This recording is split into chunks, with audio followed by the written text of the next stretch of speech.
Let's go Indianapolis Colts next up here for the AFC South.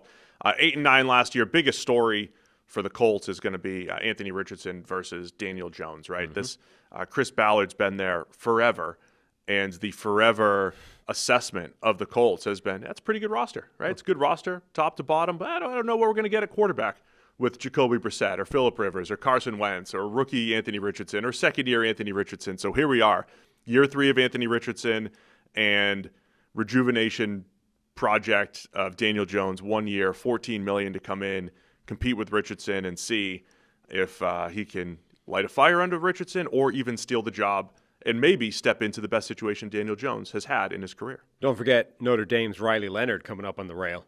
3-way competition. Sorry, the mishmash of Richardson and Jones. Yeah. Prospect. I mean, look, the situation there, I mean, just look at the offense. They have receivers to work with. You've got Michael Pittman Jr., who's a really good receiver, albeit skewing towards the kind of possession plus type of player. Alec Pierce, though, complements that perfectly because he skews towards the big play threat, deep threat only type of receiver. You added Tyler Warren, a tight end, a complete all-round tight end 1, which has been massively missing from this group. You've got Josh Downs. You've got, the project that still is Adonai Mitchell, is still young there and just incredibly physically gifted. And then that offensive line is good, even with the departures this offseason to Minnesota, because both those guys had already missed a lot of time. So you've got ready-made replacements ready to step in. You've still got the trio of Bernhard Raimann, newly minted, rich left tackle Bernhard Raimann after his contract. Quentin Nelson, still fantastic. Braden Smith is a good right tackle. And then the combination that are coming in at center and right guard, Bordolini and Goncalves, they've both played a lot already. So, it's not like you're putting in these two total question marks at those spots. That line should still be fine at a minimum and probably quite good. And then in the backfield, you've still got Jonathan Taylor. So there's so much talent on offense that it's really a case of, like, if Anthony Richardson can't make this work, or if he just can't stay healthy and, plays his way to the training room, we're just tossing the keys to Daniel Jones. Like, for the first time, they're just giving themselves a legitimate alternative, which is, okay, look, we have not been able to rely on Anthony Richardson yet. We're done with waiting. Like, if he can't do it now, it's time to give the keys to somebody who can. The other thing about this offense with Shane Steichen also heading into year 3, he's done a good job, obviously, with running quarterbacks, whether it was with Jalen Hurts or with Anthony Richardson over the last couple of years. Last year we were saying, look, Richardson gets hurt so often. How much do you actually want to run him? And that's still a question if he's going to be the quarterback. But whether it's him or Daniel Jones, you have that component as well. So this offense, between the deep threat, slot receiver, possession receiver in Pittman, Tyler Warren as a run-pass threat. He can run block. He can line up all over the formation. He can really add some physicality to the middle of the field at tight end. You have many ways to win, including Jonathan Taylor, who you said there, and then the passing, the pass run threat of both Richardson and Daniel Jones. No one's going to rank this quarterback room as a top 15 room. Probably not even top 25 if you're ranking all 32.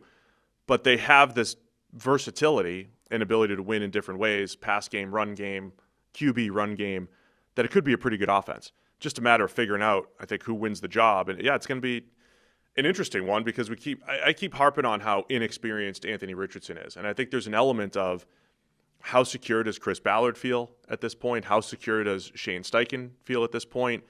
Because I do think their best scenario is Richardson plays and just gets more experience. And he might still be taking his lumps, but he was an inexperienced college quarterback. After 2 years, he's an inexperienced NFL quarterback because of the injuries and getting benched last year. He has not played a lot of football, just has not.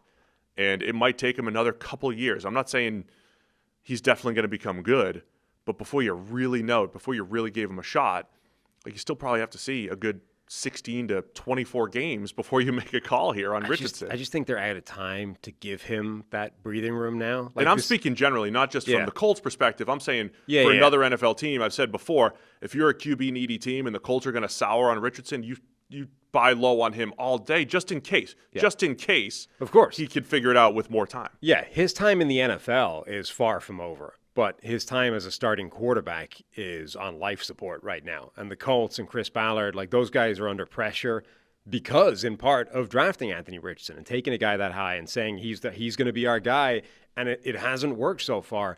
So I don't think they have the time to be like, we want to give him 17 games, and even if they're rough games, we're going to keep persevering because this is the experience that he needs to get out the other side. Like, they might want to give him the starting job. And again, I've said before, if training camp and preseason is like 60-40 in favor of Daniel Jones, I think Richardson still wins the job, quote unquote. Like, the 40% of Richardson is going to get given the number one job because theoretically they're incentivized to do that. The upside should be better. They've had the investment in him. So I think you would have to be pretty terrible to lose this starting job or get hurt. But once he starts week one, I think his leash is pretty short. Like, if he has 2 or 3 games where he completes 45, 50% of his passes, has 5 turnover-worthy plays in 3 weeks, I don't see how you can keep him in the job with Daniel Jones sort of waiting in the wings. That's the other part of Richardson's game. He has been you throw the word bad around a lot, right? I don't like using that as much. I don't think you would even characterize Richardson as being bad over his last 2 years. Bad in accuracy, not bad. Yeah, his accuracy's been awful. His accuracy has genuinely been bad. Yeah, not just his completion percentage, just accuracy. Overall accuracy, right? But I wouldn't say Richardson's been bad, right? He's had stretches of good play. You can go back and look at Zach Wilson and his couple of years starting and say, okay, there was one good game here, one good game there, but he was bad overall. I don't think Richardson's there yet. He's had stretches of good play and then no level of consistency. And no level of consistency even showing up on the field because of the injuries and getting benched last year. But overall, I think this offense could be good no matter who the quarterback is. Even if they don't get great quarterback play, I think they at least have some answers to what the defense can throw at you, and you can have a pretty good offense, especially with Josh Downs. I love Josh Downs. Well, this is why I think there's a lot of pressure on Richardson, and I don't think he has much runway to be bad, is because this should be a good offense. And I think everyone recognizes that this is a pretty good team, and they should be challenging for this division. Like, they have a shot to win this division if their quarterback allows it to happen. And if Richardson plays the way he has it sometimes, that they're not going to do that, and they're going to have to make a change because Daniel Jones probably can. Like, Daniel Jones has not played, obviously, amazing football in his career, but he's played better football than Richardson with a worse supporting cast. So if Richardson starts to play his way to the bench, I don't think it's going to take much for them to go, you know what, that's enough. Let's see what Daniel Jones can do. Hey guys, real quick, only 40% of our viewers are actually subscribed, so let's change that. Hit that subscribe button, and now let's get back to the action. Let's go to the defensive side of the ball. Gus Bradley out as defensive coordinator. Lou Anarumo in from the Cincinnati Bengals. Lou's just a couple of years removed from being one of the hottest defensive coordinators because the Bengals made it to a Super Bowl, made it to an AFC championship, beat Mahomes and the Chiefs with an unbelievable second half, not only game plan but also execution during that 2021 season. So Lou went from a hot name to he's out in Cincinnati to being blamed for having the worst defense in the NFL, or one of them. But the thing that marked his defenses, which is very different from actually what Gus Bradley brought to the table. Gus Bradley was like, we know what we're getting from him. It's a single high, cover 3 shell. We're going to blitz, but it'll be somewhat controlled. And you kind of knew what you're getting from Bradley. And with Anarumo, it was like, we don't know week to week. We might rush 3 15 times in the game. We might mix it up coverage-wise. In second half adjustments were huge. In what the Bengals were able to pull off defensively, especially in those big games. So it is a whole new system here in Indianapolis, and they've got some pieces, some depth along the defensive line, some new faces in the secondary that I think really shore that up. Travarius Ward coming in, looking for a bounce-back season. He'd been one of the league's best before having his setbacks in San Francisco. So I think this defense has a chance to be pretty good too, and much like the offense, you're like, hey, this team's solid across the board. Not a ton of star power, but solid across the board on the defense. Yeah, it's fascinating because they had to do quite a lot of work this offseason just in terms of turnover in personnel to get people more suited to Anarumo's defense than Gus Bradley's defense, which is one of the most sort of scheme-specific group or systems you're going to find throughout the NFL.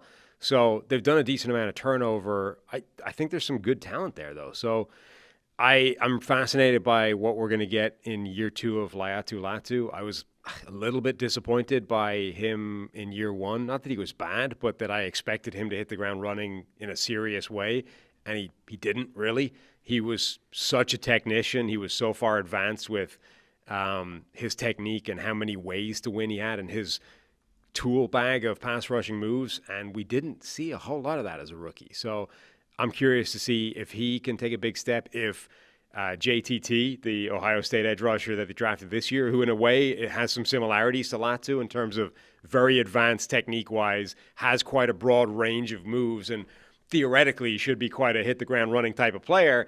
Will he hit the ground running, or for some reason are these guys that don't when they get to Indianapolis?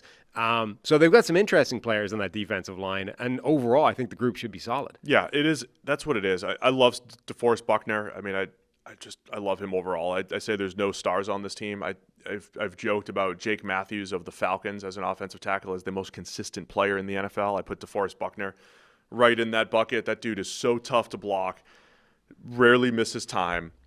Love him up front. Him and Grover Stewart at defensive tackle, with Latu potentially breaking out. Kwity Paye's in year 5. He's been okay. I don't think he's lived up to the first-round hype. We'll see what ends up happening with him. And then JTT, the eventual replacement, I would say, for Kwity Paye. So there's depth on this defensive line. And then again, in the secondary, Travarius Ward, Jalen Jones, probably the top 2 corners there with some other competition, most likely for Jones if there is any. Kenny Moore, one of the best nickels in the entire league. And then Cameron Bynum coming over from the Minnesota Vikings with his versatility. Nick Cross at safety. I'm just listing out players that have played a lot of football, played at a pretty good level. Zaire Franklin has been a tackling machine for them at linebacker. So again, I would say DeForest Buckner's a star. Not a lot of star power, but solid team, top to bottom. It makes perfect sense that you are enamored with DeForest Buckner for a couple of reasons. Number one, Why? He's probably the closest thing in the NFL to your analog in terms of size. That's right. Like, he is listed at 6'7", 291, has long arms, has giant hands, and it's just generally, he's built in a vaguely similar way to you. However, you're saying I should be enamored with him. Yes. A quick Google search, DeForest Buckner, Sam Monson. Why PFF is obsessed with DeForest Buckner. Critically, PFF, not me. Written by Sam Monson. Look, there were some assignments sent my way during our time at PFF that you just, you had to do. Anyway. It was more the titling wasn't necessarily the way you would correct. go. Yes. You were obsessed with him. You just wouldn't title it that way. I mean, I liked DeForest Buckner. I wouldn't have said I was obsessed by him. But there were certain people that were big into SEO or whatever at the time, and for some reason that seemed to be the thing to title it. Anyway, but I think DeForest Buckner also shows, and this is similar to you in some ways as well, like, he's almost an example of just once you get to a certain level, this is like, you should always always really look for the 99th percentile guys in athleticism and speed and all that kind of stuff, because that's where it's a real thing. When you are that just giant, when you are huge, strong, long arms, giant hands, like when you're just that freaking big, it's really difficult to stop a guy like that, right? And you're good at football. Yeah, but there's, I mean, obviously there's a certain baseline that you need. Like, you going out there being that size wouldn't make much of a difference because you're going up against actual NFL athletes. But it's like you being your size, doing some routine things, like, playing rec league basketball or whatever. Just being your size becomes a giant pain in the ass for everybody else to deal with, right? Buckner's working with that, but on an NFL level. Like, just being 6'7" or 8", 291 pounds with long arms and giant hands, and being an NFL athlete makes him extremely difficult to contend with for almost anybody. He does. And he's been fantastic throughout the majority of his career. So, look, bottom line for me with the Colts, they have an over-under of 7.5 per FanDuel. We'll make a pick here in a second.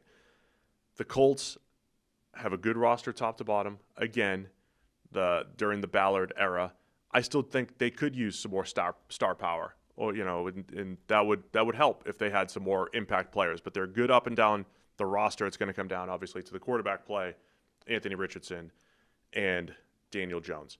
I could see this going either way. I could see the Colts almost being sellers at some point if this doesn't hit, because you're still working with a lesser quarterback room right now relative to the rest of the league. Or I could see them doing what they did 2 years ago when Gardner Minshew took over for Anthony Richardson and they were knocking on the door of the Yeah. playoffs at the end of the season. I think that's the more likely outcome. Yeah. But I could also see, a couple bounces of the ball, and all of a sudden the Colts are the team that are sitting there at 2-8, and maybe teams are looking to trade for DeForest Buckner, and they're trying to almost reset things. So I'm not. Where are you going on the over/under here for the Colts? I'm definitely not wishing this on the Colts because I think this is quite a good team, and I actually kind of like a lot of what they've done from a process standpoint. But remember, Jim Irsay tragically passing away. This is under new ownership, effectively, and Chris Ballard has been there for quite a while and has been under a bit of pressure recently. Irsay's daughters. I mean, Sure, but it's it's the new. family. But yeah, they might want to go a different direction. Regardless of who it is, they're not Jim Irsay. And generally speaking, when new owners come in, even if they are continuity owners or relatives of the last guy that was in charge, you tend to want to make put your own stamp on the thing, right? So my point being, if this starts badly, like if the Colts season unravels quite quickly at the start of the year, Ballard was already under some degree of pressure because of how the Anthony Richardson draft pick has panned out, and just a relative lack of overall success. And you now have new ownership. Like, this would be an interesting situation to monitor if that happens. Like, will they do something dramatic? Will they double down and say, no, Ballard is our guy, let's have him put it back together? Like, just how does the whole thing go if this goes south? I've talked up the Colts quite a bit. I can't go over on everybody, though, so I'm going to choose under because I think ultimately the quarterback situation could do them in, but I would my heart wants to say over, but I'm going to say under just to balance things out here. What was our number? 7.5. Over. You're going over. Yep. Thanks for watching all the way to the end of our video. Check the Mic is live every Monday, Wednesday, and Thursday, so be sure to hit this subscribe button so you don't miss a thing. The all-knowing algorithm is convinced that you'll like these videos as well, and frankly, who are we to argue?